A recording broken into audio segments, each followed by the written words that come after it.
का औद्योगिक क्षेत्र कोटा साई कालाम माननीय रेलवे के साथ जोड़ा जाए। सभापति सभापति महोदय, आपने मुझे बोलने का मौका दिया। मैडम, आपका शुक्रिया। बहुत धन्यवाद। बजट की स्पीच में फाइनेंस मिनिस्टर ने 4 बरादरियों का जिक्र किया। भारत की सबसे बड़ी अक़लियत मुसलमान है, 17 करोड़। मैं हुकूमत से जानना चाहता हूं कि क्या 17 करोड़ मुसलमानों में गरीब नहीं है, नौजवान नहीं है, किसान नहीं है, ख़वातीन नहीं है? वतन अजीज़ में सबसे गरीब मुसलमान है, सबसे ज़्यादा नाखवानगी मुस्लिम ख़वातीन में। AIDS और PLFS का डेटा ये बताता है कि मुसलमानों में सबसे कम असासे हैं और कंजम्पशन लेवल दूसरे मजहबी ग्रुपों के बनिस्बत सबसे कम है। तालीमी इदारों में मैडम 15 और 24 साल की उम्र में भर्ती एनरोलमेंट में मुसलमानों की सिर्फ 29%, शेड्यूल कास्ट की 44%, हिंदू OBC के 51% और हिंदू अपर कास्ट की 59% है। हायर एजुकेशन मुसलमानों का एनरोलमेंट सिर्फ 5% है। PLFS का 2018-19 का डेटा वेज एम्प्लॉयज़ बताता है कि मुसलमान 22% थे, 2022-23 में 15% हो चुका है। सेल्फ एम्प्लॉयमेंट में मुसलमान, हिंदू, सिख से ज़्यादा 58.4% है। रेगुलर वेज एम्प्लॉयमेंट में सबसे कम मुसलमान है 15% और कैजुअल लेबर में सबसे ज़्यादा मुसलमान 26% है। तो मुसलमानों का शेयर रेगुलर एम्प्लॉयमेंट में लॉस हो रहा है एम्प्लॉयमेंट का। मुसलमान नौजवानों का ना रोज़गार मिलता है, ना तालीम के मौक़े, ना हुकूमत उनको कोई तरबियत सहूलत दी जाती है। मैं मोदी हुकूमत को एक मुसलमानों का एक अछूत बना दिया है, ना कोई सियासी नुमाइंदगी है, ना मुल्क की तरक्की में इनका कोई हिस्सा दिया जा रहा है।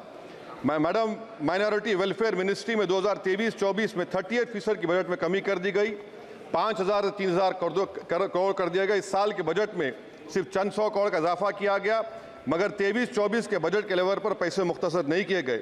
ये मोदी हुकूमत की बदनीयती और झूठा कमिटमेंट है, झूठा कमिटमेंट अक़लियतों के ताल्लुक से। तालीम के उस अक़लियती स्कॉलरशिप मैडम, अक़लियतों के गरीब तलबा और तालिबात को दी जाती रकम में कमी कर दी गई। 2019 में मोदी ने कहा था कि 1 करोड़ स्कॉलरशिप दिए जाएंगे, अब सिर्फ 58 लाख दिए जा रहे हैं। 47% अक़लियती एप्लीकेंट्स को हर साल स्कॉलरशिप से महरूम कर दिया जा रहा है। 10 साल से मैं कह रहा हूँ कि डिमांड ड्रिवन करो। डिमांड ड्रिवन के लिए सिर्फ 3,000 करोड़ की ज़रूरत है, मगर ये हुकूमत सच्चाई को और ईमानदारी से काम नहीं कर रही है। 2007 और 8 से माइनॉरिटी स्कॉलरशिप का नंबर इजाफा नहीं हुआ है। Pre matric scholarship madam, Kundu committee ने कहा कि मुसलमानों में drop out rate primary level पर होता है, तो हुकूमत ने 9th क्लास से प्री मैट्रिक स्कॉलरशिप पैसे दे रही है। NDMC की इक्विटी मैडम 800 करोड़ एक मजाक है। PMGAV के में 910 करोड़ दिए गए। सारी दुनिया जानती है कि जहां मुसलमान बसता है गांव में, शहर में, वो अंडर डेवलप एरिया है और आप मजाक करें ऊँट के मुंह में जीरा देकर। हज में 97 करोड़। हज कमेटी एक रुश्वत का मरकज बन चुका है। प्राइवेट टूर ऑपरेटर्स के एक लाइसेंस के लिए पैसे देना पड़ता है, बिल्डिंग सिलेक्शन के लिए पैसे देना पड़ता है, मीना मुजदलफा में कंपनी के सिलेक्शन के लिए पैसे देना पड़ता है। मैं हुकूमत से मुतालबा करता हूं कि उसको ख़त्म किया जाए और CBI से इंक्वायरी करवाई जाए। मोदी हुकूमत को अक़लियतों, बिल्कुल मुसलमानों से नफरत को ख़त्म करना पड़ेगा। मुसलमानों को उनका दस्तूरी हक मिलना चाहिए। आप कैसे विकसित भारत बनाएंगे अगर 17 करोड़ मुसलमान नफरत करेंगे? मैडम, पूरी स्पीच में फाइनेंस मिनिस्टर के बच्चों का जिक्र नहीं है। आज हमारे देश में 66 लाख बच्चे रोज भूखे सोते हैं। 46 मिलियन बच्चे स्टंटेड हैं मेल न्यूट्रिशन की वजह से। 25 मिलियन बच्चे वेस्टेड हैं। मासूम बच्चों की यह बदकिस्मती और बदबख्ती है कि एक शख्स चाय बेचकर वजीर आजम बन गया। LTC, long term capital gain tax madam, was decreased from 20 to 12.5%. However, the indexation benefit has been removed and won't apply to any property purchased after 2001. This will be detrimental to the growth of real estate, limit household capital formation and impact employment generation in construction sector. This change in LTCG is a quasi-wealth tax on household, particularly the middle class. Internship programme madam, 5 साल में आप 1 करोड़ लोगों को intern कराएंगे, यानी एक company को 4,000 लोगों को ट्रेन करना पड़ेगा। मुझे बताइए, क्या ये बड़ी कंपनी का माने क्या है? It is unachievable. Will it be based on market cap, revenue, employ size? Maybe prime minister Modi is saying to Agniveer to do internship after 4 years of service in armed forces. Madam, 21 billion people have given up all hope and stopped looking for jobs.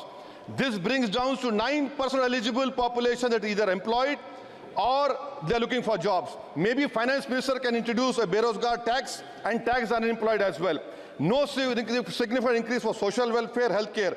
It looks like Prime Minister Modi is saying, देश की middle class की संपत्ति पर पहला हक हमारे alliance का है. In real terms, when adjusted to inflation, the allocation of health AB, PMJ has declined.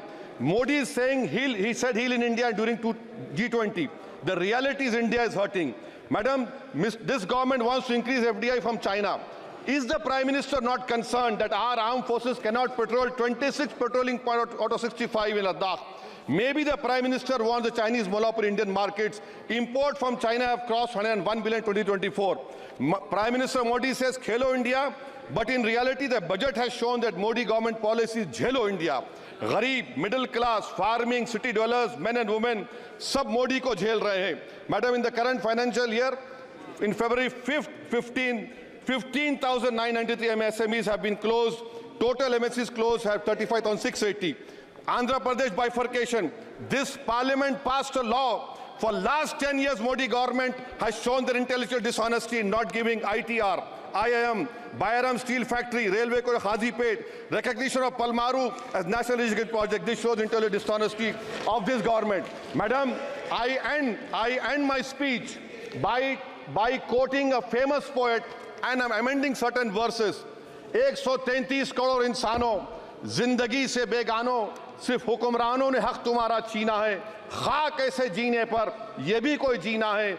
बेशऊर भी तुमको बेशऊर कहते हैं. सोचता हो ये नादान कैसे हवा में रहते हैं. 133 करोड़ इंसानों, कब तक ये खामोशी?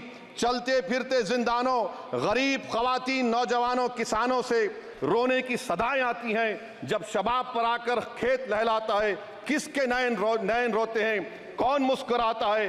काश तुम भी समझो, काश तुम भी जानो किस कदर भयानक है जुल्म का ये ढब. देखो रख से आतिश व आहन देखते ही जाओगे, होश में ना आओगे. और अनएम्प्लॉयमेंट पर अभी बोला गया नौकरियां दे रहे हैं, तो शायर ने इनके बारे में अच्छा कहा कि फूल शाखों पर खिलने लगे तुम कहो, जाम जिंदों को मिलने लगे तुम कहो, चाक सीनों के सिलने लगे तुम कहो. इस खुली झूठ को, जहन की लूट को मैं नहीं मानता, मैं नहीं जानता. शुक्रिया मैडम. माननीय सदस्य श्री